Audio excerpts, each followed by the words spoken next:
Good morning, everyone. Hope everybody had a good Easter. I did.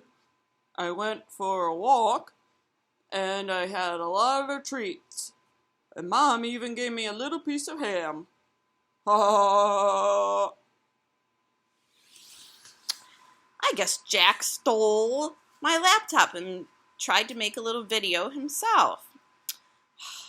He's crazy. I hope you heard him.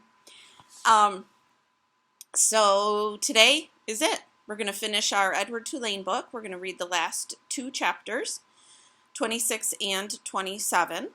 Okay.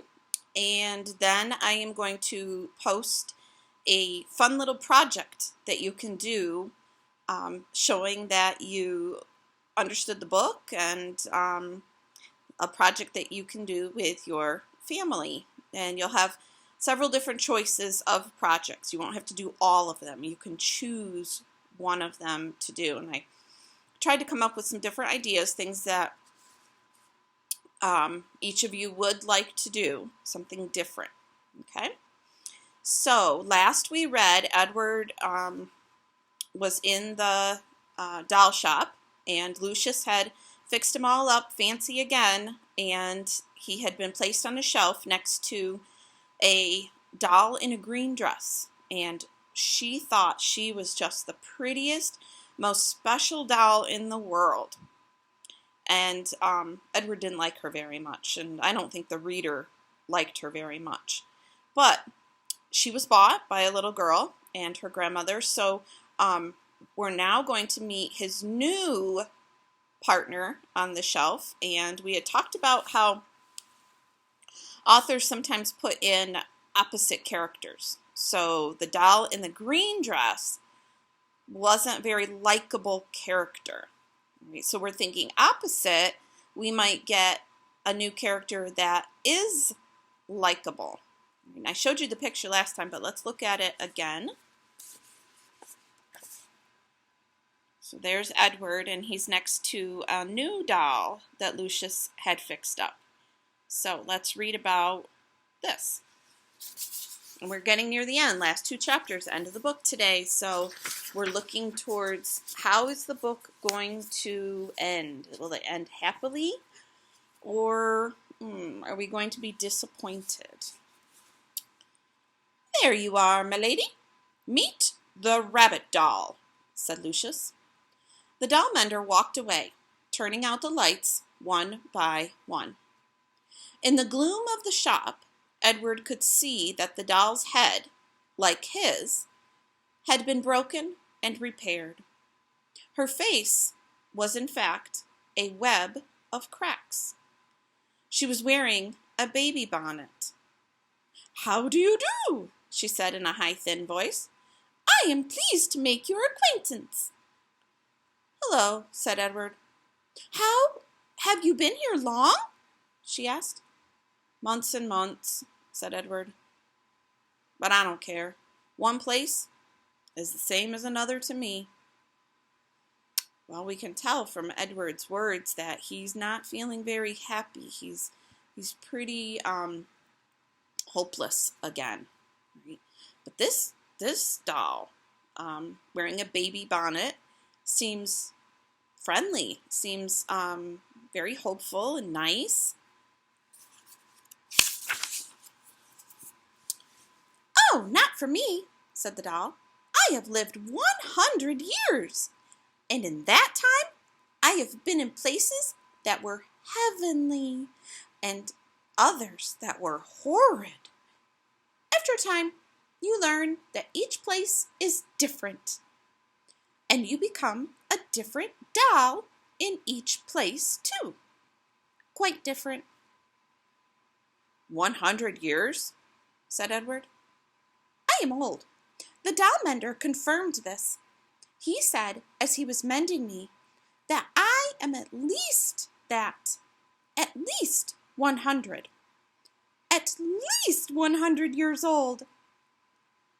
Edward thought about everything that had happened to him in his short life. What kind of adventures would you have if you were in the world for a century? Wow, I can make a connection here. And remember, I've told you how important it is to make connections while you read because it helps you understand the text better. So when I think of having lived for 100 years, I don't know if I'm going to make it that long, but I know that my grandma, before she passed, she made it 98 years, which is awfully close to 100. And I know that she had a lot of adventures in her 98 years. So I'll bet this doll is just the same as my grandma. She's been a lot of places, met a lot of people, and like the doll says, some were special and great, and some were not great. The old doll said, I wonder who will come for me this time. Someone will come. Someone always comes. Who will it be? I don't care if anyone comes for me, said Edward. But that's dreadful, said the old doll. There's no point in going on if you feel that way. No point at all. You must be filled with expectancy. You must be awash in hope. You must wonder who will love you, whom you will love next. Oh, I love this doll. Oh, she's so positive and she's full of hope. She knows that somebody's going to come get her and she gets to have another experience in her life. I just love her. She's so great. I wonder why the author put this kind of character in. Why did the author decide to put a doll next to Edward that was full of hope, positive, happy, and joyful? Is it an opposite character? I'm done with being loved, Edward told her. I'm done with loving. It's too painful. Psst, said the old doll. Where is your courage? Somewhere else, I guess, said Edward. You disappoint me, she said. You disappoint me greatly. Whoa. Who has also told Edward that they disappoint them? Do you remember? It was Pellegrina. Remember that? Ooh. If you have no intention of loving or being loved, then the whole journey is pointless. You might as well leap from this shelf right now and let yourself shatter into a million pieces. Get it over with. Get it all over with now. I would leap if I was able, said Edward. Shall I push you? Said the old doll. No, thank you, Edward said to her. Not that you could, he muttered to himself, obviously because the doll can't move. What's that? Nothing, said Edward. The dark in the doll shop was now complete. The old doll and Edward sat on their shelf and stared straight ahead. You disappoint me, said the old doll. Kind of creepy she says that in the dark. Her words made Edward think of Pellegrina, of warthogs and princesses, of listening and love, of spells and curses. What if there was somebody waiting to love him?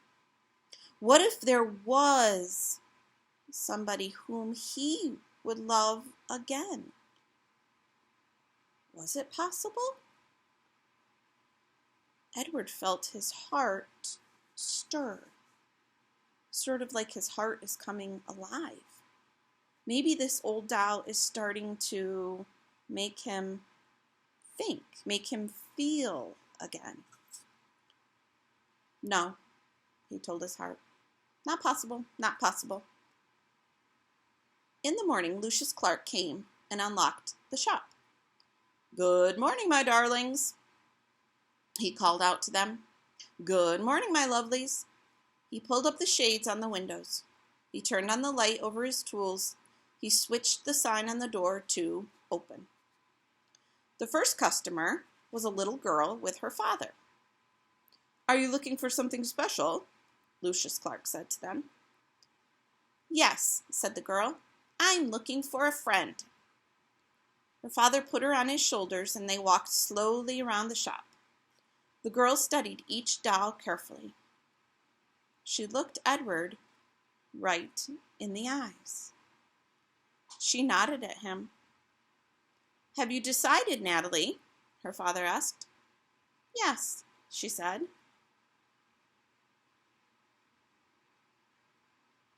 I'm holding you in suspense. I want the one in the blue baby bonnet. Oh, said Lucius Clark. You know that she is very old. She is an antique.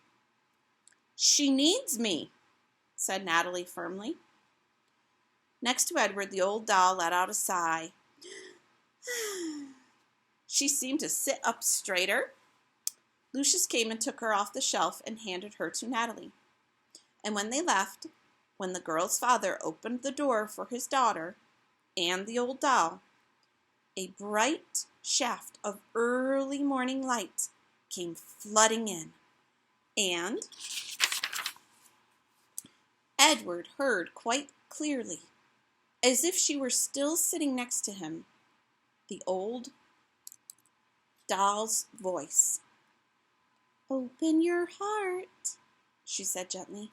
Someone will come. Someone will come for you. But first, you must open your heart. The door closed. The sunlight disappeared. Someone will come. Edward's heart stirred.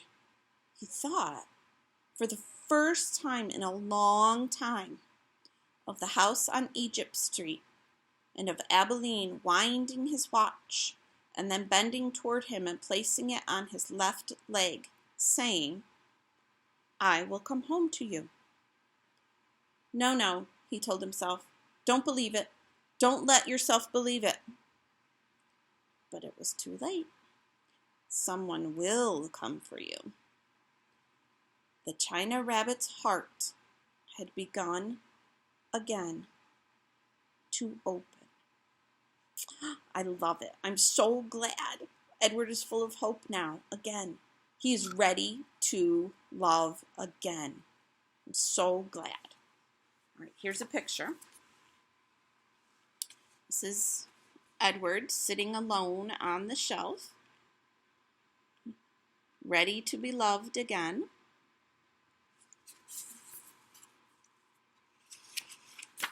All right, last chapter.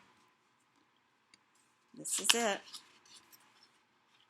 What do you think will happen? This is a great time to make a prediction. What do you think will happen? Will someone come for Edward?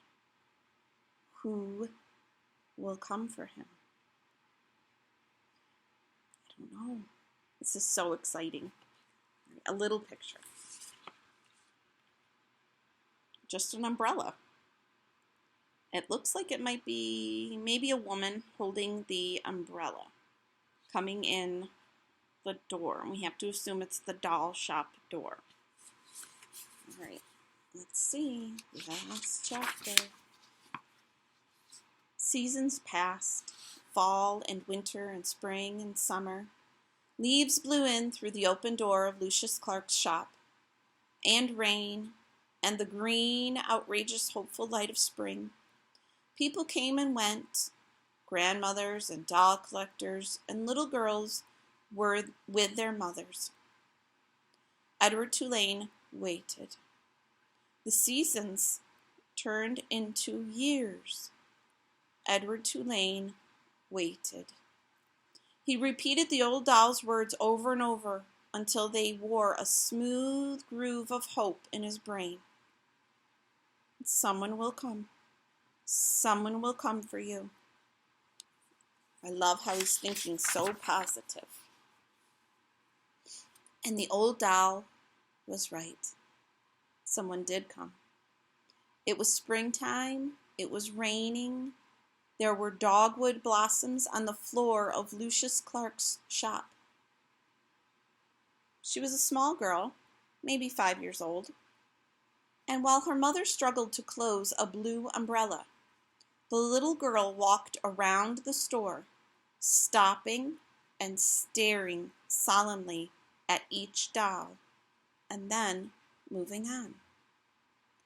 When she came to Edward, she stood in front of him for what seemed like a long time. She looked at him, and he looked back at her. "Someone will come," Edward said. "Someone will come for me." The girl smiled, and then she stood on her tiptoes and took Edward off the shelf. She cradled him in her arms. She held him in the same ferocious, tender way Sarah Ruth had held him. "Oh," thought Edward, "I remember this." "Madam," said Lucius Clark, "could you please attend to your daughter? She's holding a very fragile, very precious, quite expensive doll." "Maggie," said the woman. She looked up from the still open umbrella. "What have you got?" "A rabbit," said Maggie. "A what?" said the mother. "A rabbit," said Maggie again. "I want him." "Remember, we're not buying anything today. We're looking only," said the woman. "Madam," said Lucius Clark, "please." The woman came and stood over Maggie. She looked down at Edward. The rabbit felt dizzy.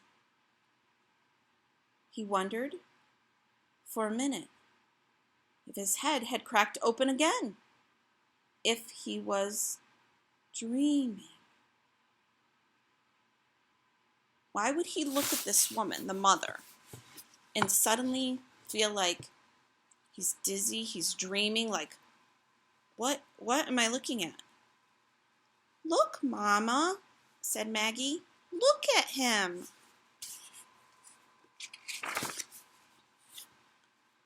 "I see him," said the woman. She dropped the umbrella. She put her hand on the locket that hung around her neck. And Edward saw then that it was not a locket at all. It was a watch, a pocket watch. It was his watch. "Edward," said Abilene. "Yes," said Edward.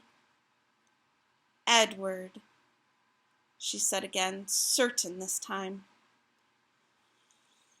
"Yes," said Edward. "Yes, yes, yes! It's me." So, who came for Edward? All grown up now. She's actually a mother now. But it was Abilene. Isn't that the best ending to a book? I just love it. I love it, love it, love it. Edward went through all of these different adventures, all of the different people that he met, some teaching him to love, some teaching him what love was not. But in the end, he comes back to Abilene. It is the best ending. I love this.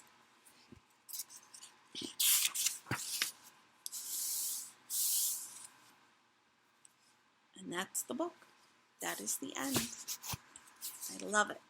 And I think we can all say that we know that Abilene truly loved Edward, because after all of these years, she still had the pocket watch, and she held it close to her heart because she loved him so much. She had saved his watch. I just think it's the best. It's the best. This is such a great, great book, and I hope you guys loved it as much as I love it. I wish we could have been together to read it, but I did the best that we could. And now I'm going to post up what you can do as a project to show that you listened to the story and you understood it. And I want you to show me how much you loved the story and how much you liked the characters. Okay? So I'm going to put that project up on Facebook. Your parents can open it on Facebook. I'm also going to put it on Remind, so they can open it as a text message on Remind also. And I think I could put it on YouTube also. All right? So that's it. It's the end of the book. All right. I will talk to you soon, and look for that project piece coming up. All right. Miss you.